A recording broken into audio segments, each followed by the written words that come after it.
This is one of the biggest military stories of our time. It's about a country that got blocked by its own allies and just decided to build its own stuff. It started with simple spy drones, and now they're building stealthy, supersonic fighter jets that don't even have pilots. From the battlefields in Ukraine to the Mediterranean Sea, one country's tech is showing up everywhere. This is the story of Turkey's drone empire.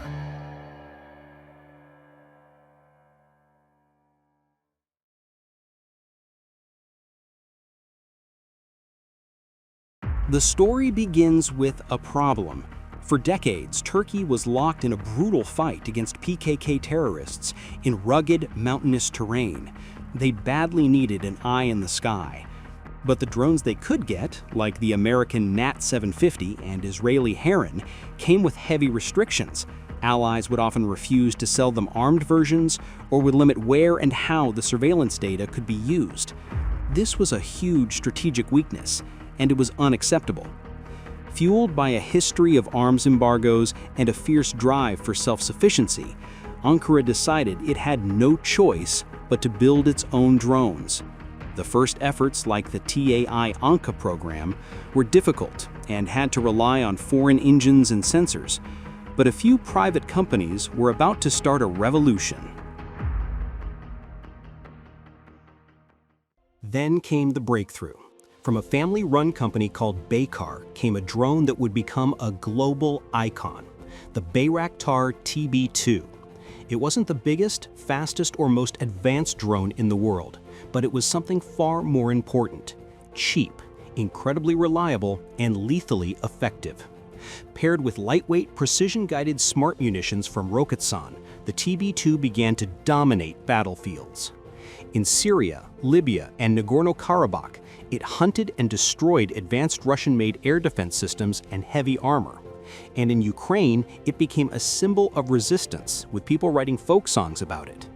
The TB2 proved that a swarm of affordable, effective drones could overwhelm a much more expensive conventional military force. But the TB2 was just the beginning. To handle missions at high altitude or carry heavier weapons, Turkey's drone fleet expanded. TAI developed the Aksungur, a workhorse for long-range naval surveillance that can stay airborne for over 50 hours and even launch sonobuoys for anti-submarine warfare. And Baykar scaled up, creating the Akıncı. The Akıncı is a strategic beast. It's a high-altitude, long-endurance drone that can carry over 1,350 kilograms of payload, including Turkish-made long-range cruise missiles. This wasn't a tactical drone anymore. This was a platform that gave Turkey the ability to project serious power deep into contested airspace.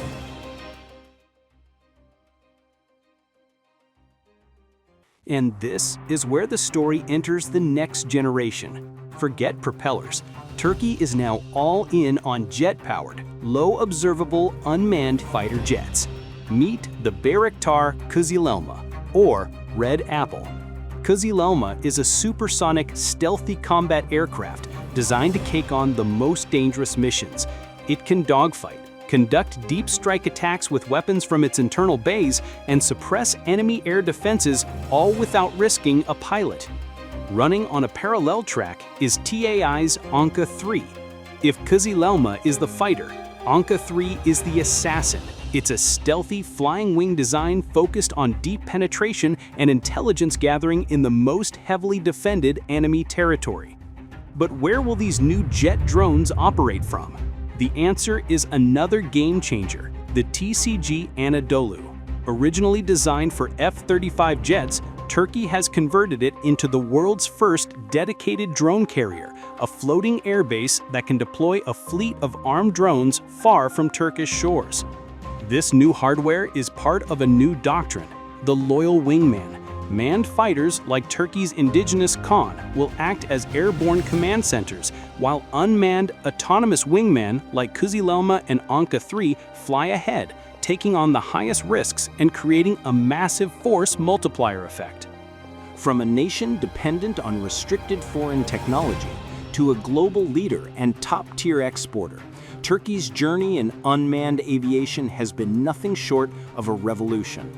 It's a story of how national will, private innovation, and combat-proven success created a new kind of air power.